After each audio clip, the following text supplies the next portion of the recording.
Greetings, I am the Lion Clan Chief. Welcome to the Lion Clan.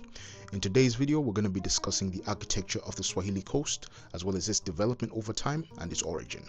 First, we'll discuss the Swahili people themselves and their origin. Now, the people whom we call Swahili come from the Sabaki subgroup of the Bantu people. Now, this subgroup includes the Comorians, the Pokomo, the Majikenda, and the Bravanese, as well as the Swahili.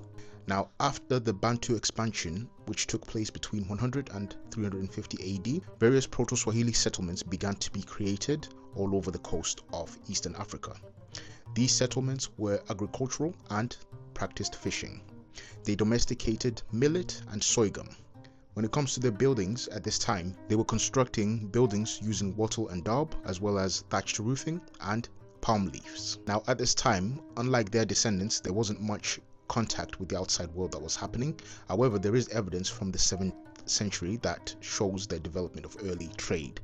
Now, this is in the island of Zanzibar as well as Pemba in these archaeological sites that you're seeing here. As time went on, they began to have more and more contact with the outside world, which led to a development when it comes to their architecture. Now, they began to adapt the Islamic religion, and one of the earliest mosques that you see in the region dates back to around 780 AD. This mosque was built in Shanga and then rebuilt after when the Swahili architecture began to develop into what we know as today.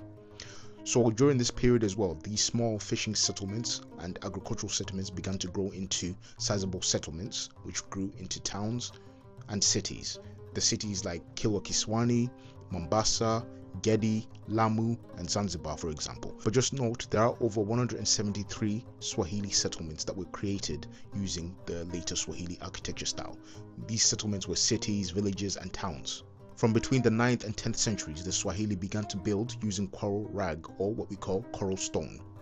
This is a limestone material that's found on the seabed, made from coral materials dating back millennia. They would use this to also make mortar by burning the coral in order to make the stone set, as you're seeing here. So they would have coral mortar as well. Now, this new style of architecture was primarily used by the elites at this time, so the people would have still been living in the wattle and daub buildings that were there before, which were rectangular and also circular. However, as time went on, moving on to around the 11th century, more and more people who were commoners began to use the coral rag and coral stone to make their buildings and houses. These structures were rectilinear and had inner courtyards for the common people as well. For the elite, they would have had multiple courtyards which were inner as well. Now, with the coral rag limestone, they would have had ashleya architecture, which is dressed stone. So they would have had decorative niches, decorative art, and also inscriptions all over their walls. And their roofs were made of mangrove beams, like you're seeing here. This is modern Swahili architecture, but it would have been like this in historical as well.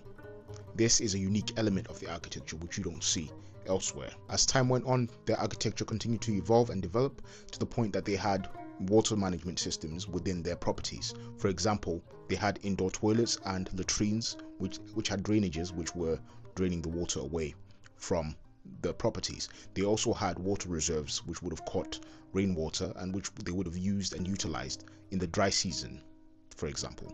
Now, this Swahili architecture which developed in the region has many elements which are from the Asian world. And now, because of this, many people like to claim that the Swahili architecture was just a transplant from Arab, Persian, and Indian architectural cultures which were applied by Arab people and Persians. But if you look at it deeply, it's not the case. The Swahili architecture style is an infusion of different architectural cultures that were developed in Eastern Africa. So what happened is the Swahili were part of the Indian Ocean Trade Network, and they did explore the ocean, going into places like India, Persia, and Arabia. So it looks like in these different places that they visited, they were inspired by the architecture and the things they saw. So for example, the royal pools of Indian palaces would have inspired some Swahili merchant or ruler saying, oh, I need that in my house. Let's go back and build that. For example, Persian mirabs would have inspired them as well and said, okay, we need this at home. The Arabian palaces and fortresses and the structure of those fortresses would have influenced them as well. But the materials that they're using, the coral rag, the wooden beams for their roofing, the coral mortar, all that was uniquely done in the East African coast. It wasn't done by the other regions. They were using different materials to construct their houses, and they would have looked very different and decorated very different as well. Keep in mind as well, the private courtyards and the multiple rooms that they had reflect Bantu traditional cultures, like having extended families living amongst you, having privacy with these multiple courtyards within the property. And keep in mind, when it comes to courtyards like that are covered by the property, this isn't just a Bantu thing. You see this amongst people in Western Africa, like for example the Yoruba people and their architecture, the Akan people and their architecture, the Edo people and their architecture, and so on. So it's just pretty much an African element of things which you see more so on the continent rather than outside of the continent. So this is why if you look at it in detail, no building outside of the Swahili coast looks anything like it if you look at it carefully, aside from those buildings that you see in the Somali coast. They would be similar because of course they're East African coast, they influenced each other as well. Now when it comes to key elements of the architecture, we can look at examples from the Lamu dialect and the Lamu region of the Swahili coast. For example, the properties of the Waungwana, who were the patrician class of the Swahili in various city-states and regions of the coast. These people would have buildings that were 2-story, some of them 3 stories high, and would have various elements which are primarily seen in the Swahili coast. For example, the covered enclave at the entrance of a Waungwana's house. As you can see, there's built-in benches and a wooden door right in front of it. This wooden door would lead to the inner courtyard called Kiwanda, which led to a sequence of rooms, including one that is a reception room called Zabule. There would be also inner vestibules called Tenkani, as well as other rooms like the inner room called Ndani, which would have niches, designs, elaborate, and so on, as you can see here. These is just a few examples of the elements of the Swahili architecture which are unique. These niches were called Zidaka, by the way, just keep that in mind. And as I said, their roofs were usually supported by mangroves that were made of wood and covered in plaster. These were called boroti.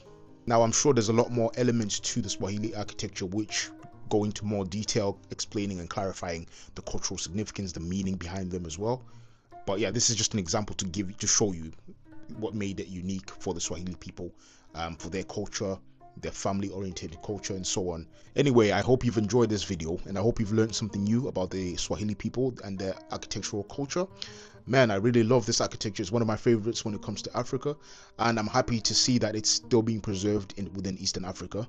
Hopefully, I plan to go on holiday one day to Zanzibar, and hopefully I see some of these buildings and just see how awesome they look like. Some of them are like mansions, they're like palaces. Now imagine being rich back in the day and that was your house. That would be awesome, bro.